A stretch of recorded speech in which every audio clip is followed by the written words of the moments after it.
Hey everyone, Kayley here with this Dobrev inspired rope braid. This braid is actually really easy, so I'm going to also go into how to get the texture that she had as well, because that kind of makes the hairstyle just as much as the braid. So first of all, you're going to need some messy volume, and some of you guys might not like the messiness, and if it's not your thing, just skip these steps. But I started out with second day hair, so my hair was already a little bit messy, and this is a great hairstyle to do on second day hair.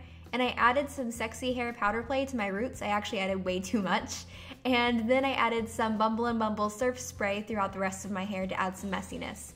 Then I went ahead and tossed my head over so that all my hair was upside down, and then just kind of massaged and threw my hair around until all the product was distributed. I also made sure to massage the powder play into my roots as well.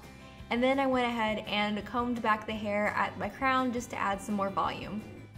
And now we're just gonna add a couple of curls. I'm gonna start out with some heat protectant spray because that's important, and then I'm just curling the hair that's kind of on top and in front of my ears on either side. And the reason that I'm doing that is because I want those curls around my face, but you really don't need to curl all of your hair because it's gonna end up in that rope braid, so you're really not gonna see all that work that you put into it. So it's just important to do the hair that's going to show the curl. So the hair that's in front of your ears, you know, on both sides is basically all you really have to worry about.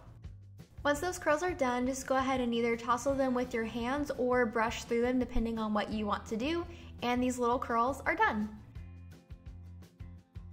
And now it's time for the braid. So you're gonna start out by putting your hair behind your shoulders and splitting it in half. Before we start the braid, go ahead and pull out any pieces that you want to have falling around your face. Nina had a couple, so I went ahead and pulled some out as well.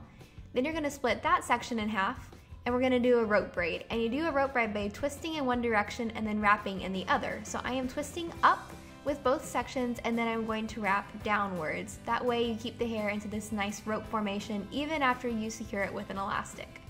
So I've just done a couple little pieces of braid there, and now we're going to add more hair in. So just grab some hair from either side and add it into each section of the braid.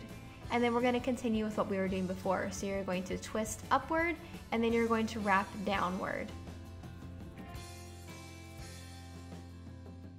And now I'm just doing that one more time, so I'm grabbing a piece of hair for each section of my braid, and then I'm going to continue. Now that you're braiding downward, you want to think about twisting toward your face and then wrapping away from your face. This is the exact same way we were twisting and wrapping before, but because we've changed the direction that we're holding the hair, it's easier to think about it as being twisted towards your face and then wrapped away.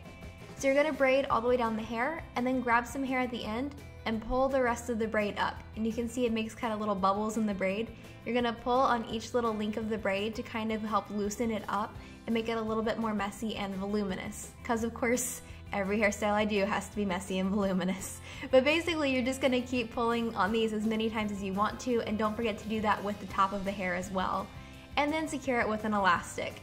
Now if you have any shorter layers hanging out in the front, we can pin them back. I just took one piece at a time and stuck my finger into the hair to create a hole, and then put the piece of hair inside of it and then pinned it there. That way you kind of hide the end and it looks really nice. And then I did that with a second section as well.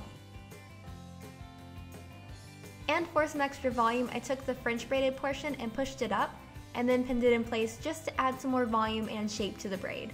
So that's it, guys. I really like this one. I think it's really great for second day hair, and I just love the messiness that there is to it. It's a little bit less literal than a lot of my recreations are, but I still really love it, and I hope you guys do too. I'll see you guys in my next video. Mwah! Bye!